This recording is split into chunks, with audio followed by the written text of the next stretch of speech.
Estou aqui com Hugo Jorge Bravo, presidente do Vila Nova Futebol Clube. Presidente, muito obrigado pela disponibilidade. Presidente, recentemente o senhor declarou que a partir de dezembro não continuará no comando do Vila Nova. O que motivou essa decisão e como o senhor enxerga o encerramento desse ciclo à frente do clube? Olha, bom dia, né? Primeiro dizer que a gente está saindo, nós estamos já no nosso segundo mandato, né?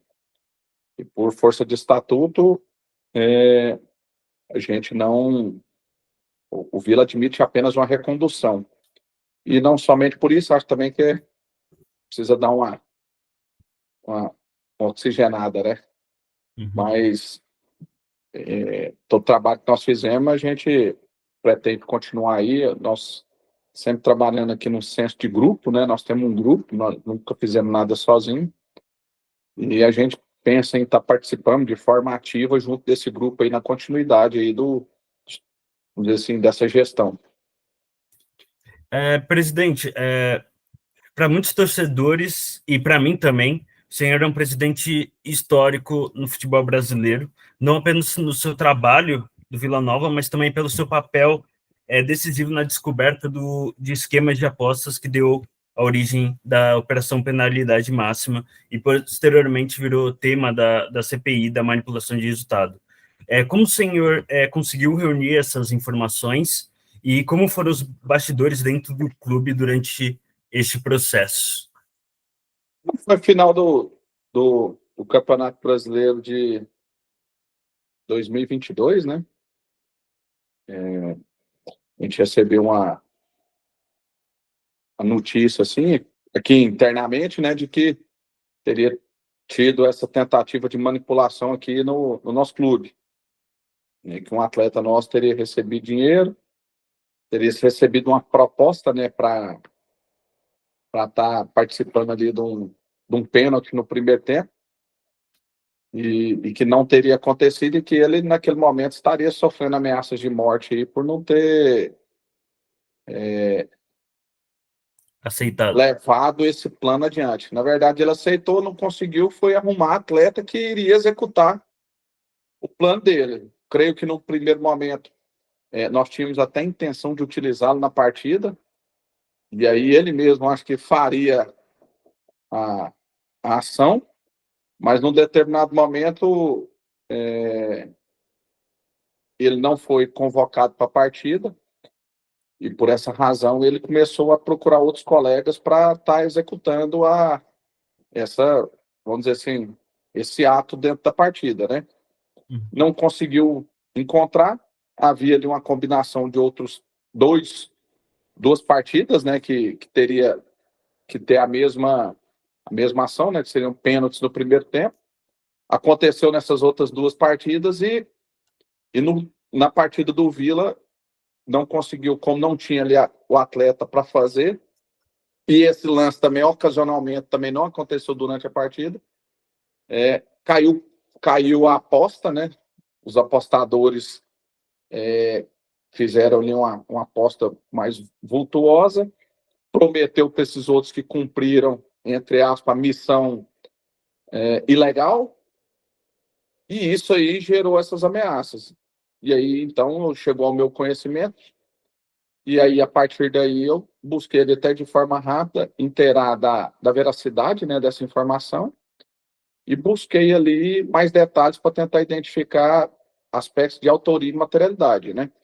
Conseguimos ali determinar de onde partiu a ideia, né? O apostador, o atleta envolvido, os outros jogos que aconteceu, as penalidades, e também pegamos ali, descobrimos algumas provas, no caso, os comprovantes bancários, né? De posse dessas informações, produzimos um relatório e entregamos ao Ministério Público uma espécie de uma denúncia para que fosse apurado. O Ministério Público recebeu, fez ali a parte que também cabe ao Ministério Público, que é aquela investigação preliminar, né? Encontrou elementos e a partir daí deu-se início à operação. Agora falando de futebol, nas últimas rodadas o Vila Nova somou apenas 6 pontos em 5 partidas. Como o senhor avalia o início do trabalho do técnico Humberto Louser, e que apresentou um melhor desempenho, mas ainda tem sofrido com empates nos minutos finais? Mas você saltou aí, a gente vê claramente o trabalho do treinador buscando desenvolver, não só na mão do Loser, mas nós tivemos aí uma competência muito grande nossa de manter resultados. Cedemos vários empates aí nessa reta final, jogos que nós estávamos à frente do placar, jogos que nós merecíamos vencer pelo que nós produzimos. E aí eu vou ser bem franco, eu tenho que eximir o treinador dessa responsabilidade e, e compartilhá-las principalmente com os atletas, porque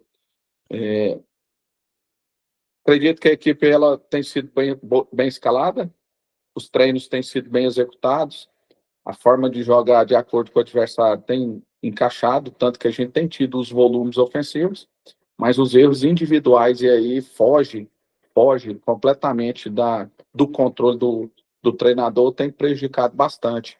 Então, eu avalio, assim, apesar dos resultados ainda, vamos dizer assim, não chamarem tanta atenção, eu não posso atribuir a ele a responsabilidade disso. Pelo contrário,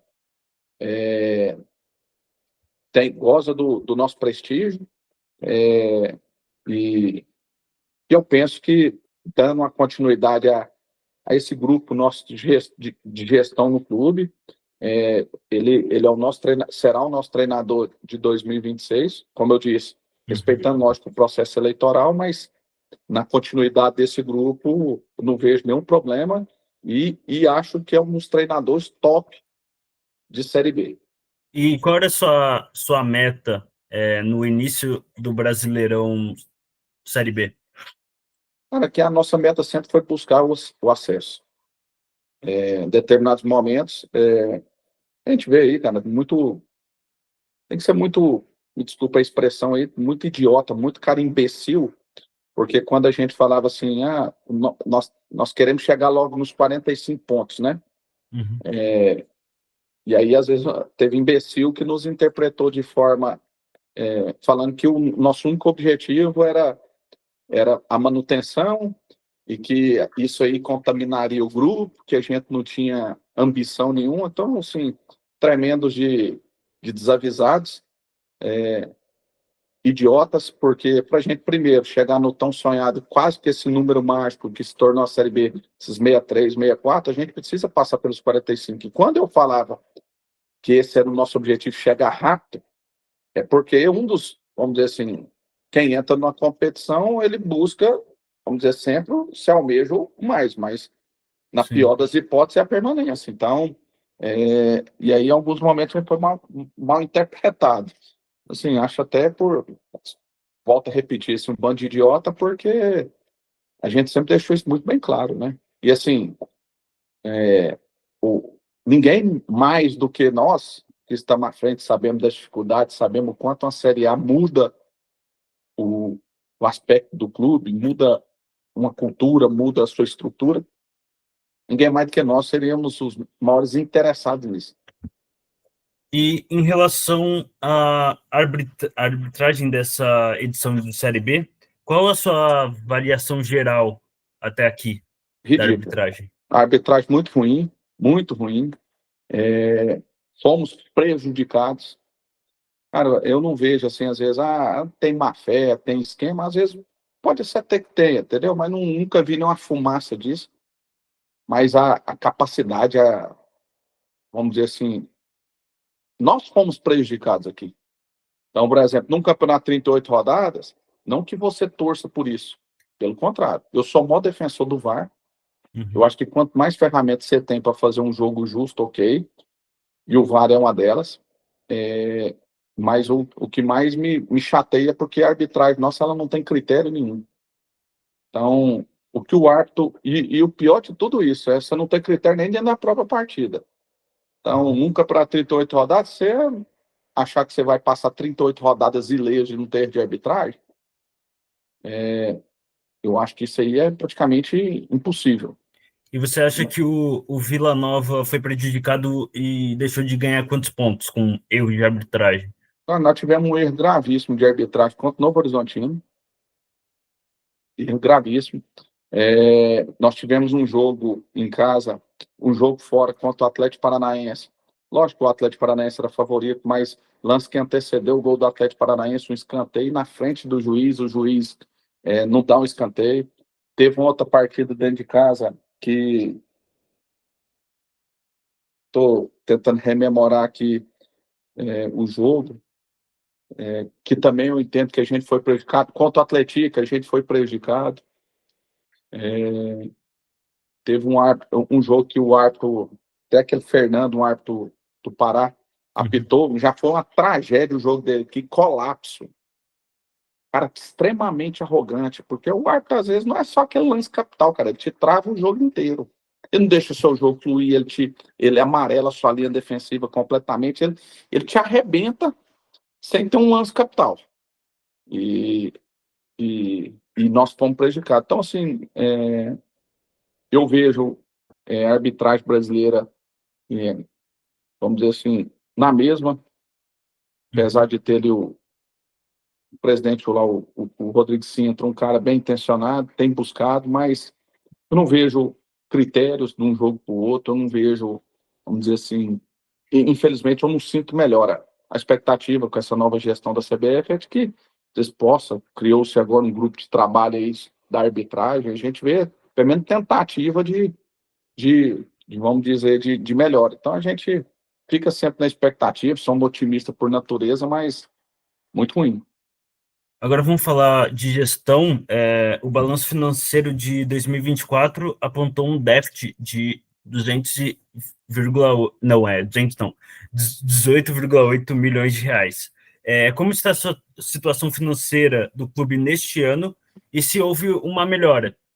O déficit aí é principalmente porque a gente fez a recompra de 10% do dinheiro do, das, do percentual da Liga Forte, né, do investidor.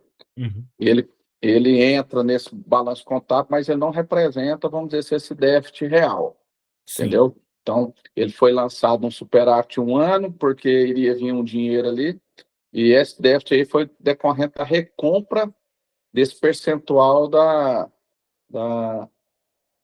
que o Vila tinha feito do investidor da Liga Forte. Então, real, ele não teve esse déficit. Então, assim, Tá. eu não tenho nenhuma ação trabalhista de 2025, perdão, de 2024, pagamos todos os atletas, tem uma dificuldade ali, às vezes, de recolhimento de impostos, mas é porque a gente hoje foca muito mais no pagamento de questões trabalhistas e num determinado momento nós vamos atacar as questões tributárias. Vamos para um ano que esse ano realmente a gente deve finalizar um ano com um certo déficit aí, eu estimo aí na faixa de uns 4 milhões, 4 a 5, que a gente vai tentar equalizar às vezes com alguma negociação, temos muito ativos no mercado e possibilidade de fazermos bons negócios, mas decorrente principalmente do futebol, da forma, da proporção que se tornou. Questão de liga, de SAF, encareceu bastante, apesar da gente não ter levado muito nível de folha, questão de salário, nós tivemos ainda a construção do CT, que teve muita coisa que a gente ainda terminou de pagar esse ano, e nós tivemos acabando que entrar um pouco aumentar um pouco a folha para competir pelo menos minimamente no campeonato. E eu posso perguntar, que a gente tinha combinado do Vasco? O Vasco fez, você fala em relação Em relação à dívida do atacante Cleiton. Claro, Oi? o Vasco comprou o Cleiton do Casa Pia e depois vendeu para o Rio Ave, em Portugal, certo? Uhum. Ele não paga o Casa Pia, por consequência, ele não o Casa Pia não repassa o percentual do Vila, e foi um valor significativo. Sim. Foi um valor significativo. E existe a possibilidade do Vila Nova recorrer para a Corte Arbitral do Esporte? Na verdade, o Casa Pia, que é vamos dizer, o titular desse direito, né?